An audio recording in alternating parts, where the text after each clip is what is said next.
Assalamualaikum warahmatullahi wabarakatuh. Jumpa lagi dengan saya di Pak Syaf Channel. Apa kabar sobat semuanya? Semoga sobat semuanya dalam keadaan tetap sehat walafiat ya. Tetap patuhi protokol kesehatan. Pakai masker, jaga jarak, sering cuci tangan dengan air dan sabun, serta segera vaksin jika sudah punya kesempatan ya. Oke sobat, kali ini saya akan memberikan sebuah tips and trick bagaimana cara mengubah skripsi, tesis, atau disertasi menjadi artikel ilmiah dengan bantuan robot ya. Ya, karena kita hidup di zaman digital sekarang ini tidak bisa terlepas dari robot-robot yang ada di dunia maya ya, apa saja mereka. Terus ikuti video saya ini, jangan lupa subscribe ya, like, share, dan komen ya. Jangan lupa karena itu adalah gratis ya. Tetap dukung Pak Syaf Channel dengan cara subscribe sebanyak-banyaknya.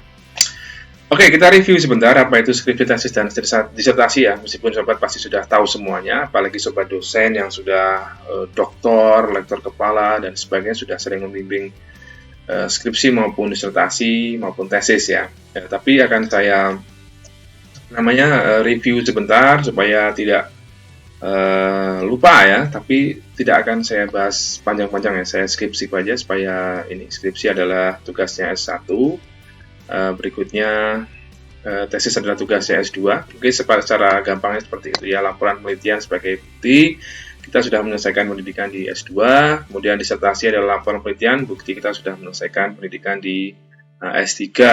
Nah, ini saya agak cepat saja.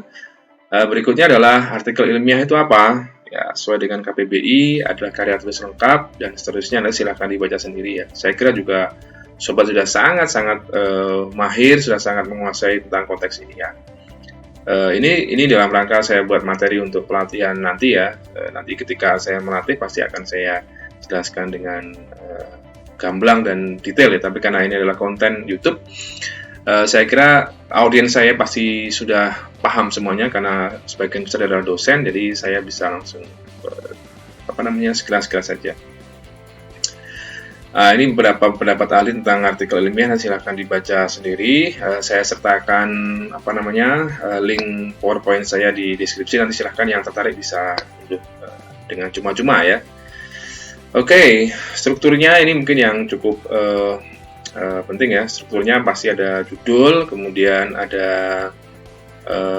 abstrak ya atau baris kepemilikan, identitas penulis ya, misalnya ada nama, afiliasi, dan juga surel ya atau surat elektronik. Berikutnya adalah struktur artikel ilmiah. Ini secara umum sama lah ya, abstrak, kemudian ada introduction, ada atau ya kata kunci dulu, abstrak kata kunci, kemudian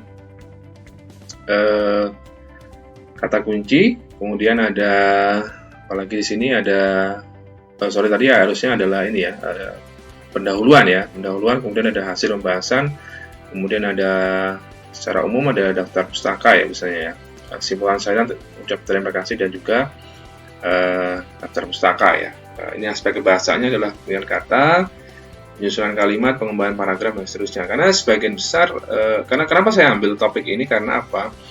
Karena biasanya skripsi, tesis, disertasi itu mandek di perpustakaan atau di repositori kampus ya. Nah, seharusnya kan mahasiswa yang atau lulus yang mahasiswa S1 atau S2 atau S3 yang lulus itu kan bisa mengolah disertasi atau tesis atau skripsinya menjadi beberapa artikel ya, tidak hanya satu artikel. Nah, itu karena memang waktu menyusun skripsi, tesis, itu kan cukup panjang ya. Jadi menurut saya itu adalah rekam yang bisa dibuat oleh seorang mahasiswa untuk apa? Tujuannya untuk mendiseminasikan hasil penelitiannya ke masyarakat luas. Jadi semakin banyak masyarakat yang bisa membaca, mengetahui hasil penelitian terbaru dari sobat semuanya. Jadi tidak berhenti di perpustakaan atau repositori yang mungkin tidak banyak disentuh oleh masyarakat luas ya. Kalau dibuat artikel kan bukan ringan ya, tidak tebal ya. Karena saya pernah dapat meme lucu itu.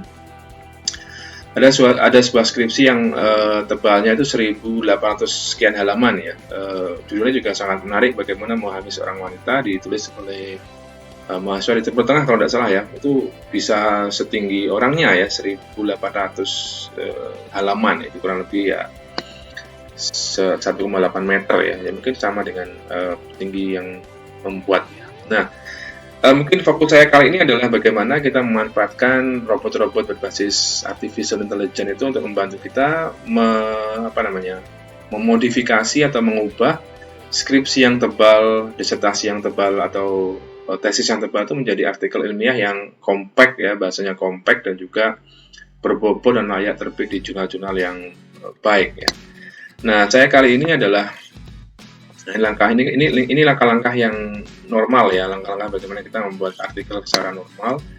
Tadi mungkin ada brainstorming, ada drafting, ada revising, ada editing, ada publishing. Itu proses academic writing yang normal. Nah, karena kita sudah punya skripsi, tesis atau disertasi, kita bisa karena kita sudah punya istilahnya ya hampir sama, struktur dari artikel itu kan hampir sama, hanya saja cakupannya kalau skripsi kan biasanya lebih luas ya.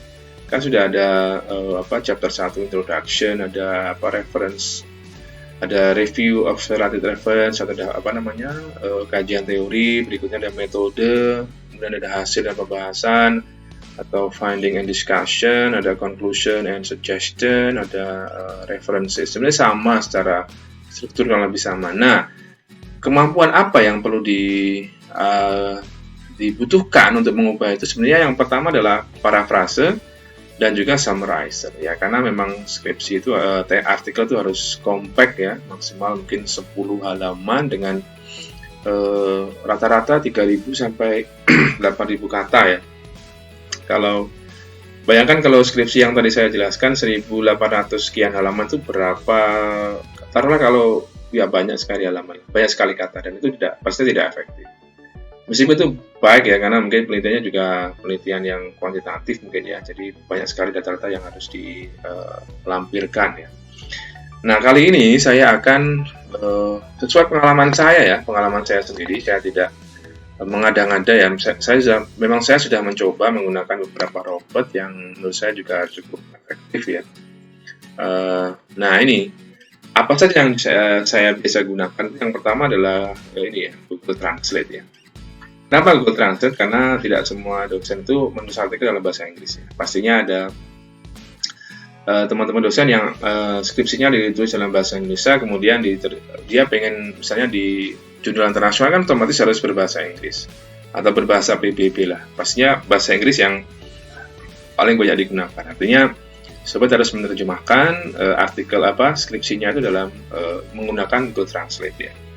Ini menurut saya yang paling recommended dibanding dengan platform-platform yang lain ya. Ya nanti kalau punya alat rekomendasi silahkan digunakan sesuai dengan preferensi dari sobat masing-masing. Nah, yang kedua adalah Grammarly. Bagaimana kita mengecek ini kan namanya grammar checker ya, atau pemeriksa tata bahasa ya. Saya juga sudah menggunakan, dan meskipun versinya versi free, saya cukup terbantu dengan pilihan-pilihan grammatical atau tata bahasa yang disarankan oleh Grammarly. Meskipun kita tidak selalu harus accept atau menerima, tapi minimal kita punya second opinion apakah ini tepat atau tidak. Berikutnya adalah, nah ini yang cukup baru, yaitu bagi saya ya, bukan bagi sobat, mungkin bagi saya cukup baru karena saya belum lama menggunakan ini, yaitu Prepose SEO ya. Ini sebenarnya lebih ke SEO ya, tapi ada beberapa fitur yang bisa digunakan untuk membuat artikel ini ya. Nah, berikutnya adalah Rev and Write, sudah ada di konten saya sebelumnya. Berikutnya ada SEO Wagon, ini juga cukup baru bagi saya, dan Billboard ini yang paling populer di kalangan dosen-dosen. Paraphrasing tool ya, alat untuk parafrase. Ada Mendeley, ini pasti digunakan untuk citation manager. Nah, bagaimana caranya? Nah, ini yang pertama Google Translate ya. Jadi kalau sobat mau mengubah skripsi dalam bahasa Indonesia ke bahasa Inggris, tentunya kita gunakan Google Translate ya. Bagaimana caranya? Sangat mudah sekali. Silahkan langsung menuju ke silahkan menuju ke lamannya Google Translate. Saya cukup senang menggunakan ini karena apa? Ya karena mudah dan juga karena juga gratis ya, saya bisa gunakan. Nah, ini sudah saya set. Nah, ini kita bisa pilih dokumen, kita browse, kita langsung bisa kita langsung bisa upload skripsi kita. Saran saya silakan diambil bagian utamanya ya, jangan halaman pengesahan dan sebagainya itu kita tidak perlu translate ya. Maaf, ini tidak perlu saya gunakan karena saya menggunakan skripsi bahasa Inggris. Karena saya dosen bahasa Inggris, jadi skripsi ya mahasiswa saya juga bahasa Inggris. Jadi ini mungkin saya balik dari Inggris ke Indonesia. Ya, silakan ditranslate. Mungkin tidak terlalu lama ya dibanding dengan translate manual. Saya kira Google ini sangat membantu sekali. Oke, saya tidak perlu nunggu ya. Nanti silahkan sobat bisa mengekspor sendiri. Nah, setelah itu apa? Setelah kita terjemahkan, kita copy, kita sediakan di dokumen yang baru. Nah, berikutnya adalah biasanya kalau kita translate itu ada beberapa kata bahasa yang kurang tepat. Nah, bagaimana caranya? Nah, kita gunakan namanya robot juga, namanya adalah Grammarly ya. Grammarly itu adalah aplikasi atau platform atau robot untuk mengecek tata bahasa kita. Kita bisa menggunakan Grammarly online langsung, meskipun kalau yang free itu ada batasan kata yang bisa dicek. Kalau saran saya langsung sobat bisa langsung download yang add-in ya untuk MS Word. Jadi kita bisa cek langsung di MS Word. Sudah ada di kontennya di channel saya juga, dan silahkan dicek lagi. Nah, berikutnya setelah dicek grammarnya itu terus apa yang kita ini? Nah, kita bisa memparafrase. Jadi tidak sama persis ya. Parafrase atau summarizer ya. Kita bisa ringkas ya. Nah, saya punya rekomendasi 3 ini, yaitu Prepos SEO, ada SEO Wagon, ada Quillbot ya. Sudah saya coba semuanya, dan menurut saya yang sangat recommended adalah Prepos SEO ya, karena dia unlimited ya. Jadi oke, kita coba aja lah supaya tidak penasaran. Kalau SEO Wagon saya tidak terlalu recommended. Sebenarnya juga bagus juga, tapi dia mungkin lebih ke SEO ya. Kalau Quillbot yang free sangat terbatas jumlah katanya, jadi saya juga kalau saya pribadi saya merekomendasikan yang Prepos SEO. Kita lihat di sini, ya Prepos SEO ya. Parafrase online ya, ini Prepos SEO. Ini silahkan langsung bisa login ya, silahkan login nanti. Nah, ini caranya juga,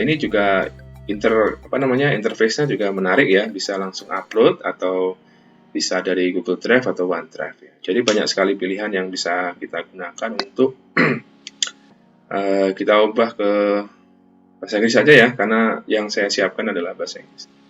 Kita tunggu sebentar sampai loadingnya selesai. Nah, ini sudah selesai. Kita pilih upload di sini. Oke, sampel skripsi saya open. Nah, ini loadingnya juga cukup cepat ya dibanding dengan edit pad ya. Sebenarnya juga ada edit pad juga yang dan tentunya Prepos SEO ini bisa digunakan untuk berbagai bahasa ya, tidak hanya bahasa Inggris. Kalau Quillbot itu ternyata hanya untuk bahasa Inggris saja, tidak bisa digunakan untuk bahasa yang lain. Nah, tentunya dia memang ya lebih pas untuk artikel-artikel berbahasa Inggris ya, apalagi yang mau kita langsung paraphrase ya. Nah, seperti ini rewriting. Tidak lama ya, kurang lebih mungkin tadi saya sudah mencoba sekitar nggak sampai 5 menit ya, kurang lebih nggak sampai 5 menit. Nah, ini sudah mulai bekerja Prepos SEO-nya. Nah, kita tunggu sebentar ya. Ya, ini mungkin karena ini malam minggu ya, jadi banyak sekali yang menggunakan internet, mungkin jaringannya juga sangat padat sekali. Oke, kurang lebih. Nah, ini sudah kelihatan remang-remang ya, sudah hampir selesai ya, mungkin ini sudah. Kita tunggu sebentar sampai dia selesai. Kalau saya sih secara pribadi lebih suka yang Prepos SEO. Pertama ya gratis, yang kedua dia unlimited ya, jadi tidak terbatas oleh jumlah. Dan yang juga ada pilihannya juga sama, Ada yang simple mode-nya, ada advance, ada fluency, ada kreatif. Kalau artikel saya sarankan fluency atau kreatif ya, karena memang bahasanya harus lebih bagus ya. Nah, ini sudah selesai. Nah, ini apakah ada pilihannya dan seterusnya. Nah, kita bisa pilih. Selain itu ada juga plagiarism checker, ada grammar checker, ada text summarizer ya. Jadi nanti misalnya gini, kalau saya pribadi setelah saya paraphrase itu kan kurang lebih sama ya panjangnya, masih panjang sekali, berhalaman-halaman. Nah, untuk membuatnya lebih kompak, saya biasanya men-summarize atau meringkasnya supaya bukan lebih singkat tapi mungkin lebih kompak ya, lebih padat gitu bahasanya. Nah, ini juga tersedia di sini. Ada nanti setelah selesai di summarize, kita juga bisa ngecek plagiarismnya. Nah, setelah selesai itu, mungkin baru kita bisa otak-atik di reference manager. Ya, saya kira begitulah. Saya kira kalau saya hitung ya, kalau misalnya internetnya bagus itu dari mulai skripsi sampai artikel mungkin tidak sampai fine ya, sampai bagus itu nggak sampai 5 jam. Paling 3 jam itu kalau kita fokus selesai lah. Jadi artikel nanti tinggal menyesuaikan dengan author guideline dari jurnal yang kita tuju. Demikian mudahnya. Yang susah itu kan penelitiannya. Kalau proses mengubah menjadi artikel itu kita bisa dibantu robot yang sangat baik di dunia sana itu ya. Oke, setelah selesai parafrase, nanti silakan diekspor sendiri. Kita bisa kita bisa menyesuaikan atau memperbaiki citation manager-nya ya. Kita pakai Mendeley atau pakai reference ya. Reference mungkin tidak pas untuk reference manager, tapi dia bisa ya paraphrasing juga ya. Dia punya academic phrase bank, ada ideas bank dan seterusnya. Saya kira juga ini sudah ada di konten saya juga, di konten saya sebelumnya, silakan dicek kalau tertarik. Nah, setelah selesai tadi, setelah kita translate kalau perlu, kita grammarly check, kemudian kita paraphrase, kita summarize. Nah, baru kita atur reference-nya. Termasuk juga reference itu bisa langsung otomatis kita insert dari Mendeley.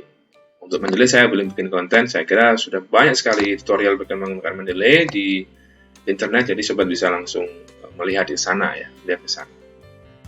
Ya, menurut saya itulah begitu mudahnya. Mudah sekali karena memang ya zamannya sudah zaman seperti ini. Kalau kita tidak menggunakan arif menggunakan robot-robot yang baik itu ya kita pasti akan lama sekali, dan ini menurut saya sangat mendukung kalau sobat produktif ya, produktif meneliti. Tentunya dengan bantuan robot-robot yang itu bisa kita maksimalkan produktivitas kita dalam publikasi ilmiah ya. Toh ini kan tidak melanggar etika apapun ya, kita tetap melewati proses penelitian, academic writing-nya kita ikuti. Nah, ini kan hanya dalam proses intinya tetap menghindari plagiarisme dengan berbagai cara ya, kita parafrase, kita summarize, kita menggunakan Mendeley dan seterusnya. Jadi tetap etika keilmuan kita jaga, tapi dalam rangka mempermudah kerja kita ketika membuat artikel ilmiah, kita dibantu dengan robot. Saya kira itulah ya pesannya, karena kita ya mau nggak mau kita harus hidup berdampingan dengan robot-robot yang ada di sana. Oke, saya kira begitu. Terima kasih, semoga bermanfaat konten saya ini, konten sederhana ya. Tapi yang jelas semangatnya, kita berbagi semangat, kita berbagi positive vibes, maju bersama ya. Semoga bermanfaat dan saya terus bisa menghasilkan konten-konten yang bagus dan bermanfaat bagi sobat semuanya. Terakhir, jangan lupa dukung Pak Syaf Channel dengan cara subscribe, like, comment, dan share sebanyak-banyaknya karena subscribe itu gratis ya. Oke, stay safe, stay healthy. Wassalamualaikum warahmatullahi wabarakatuh.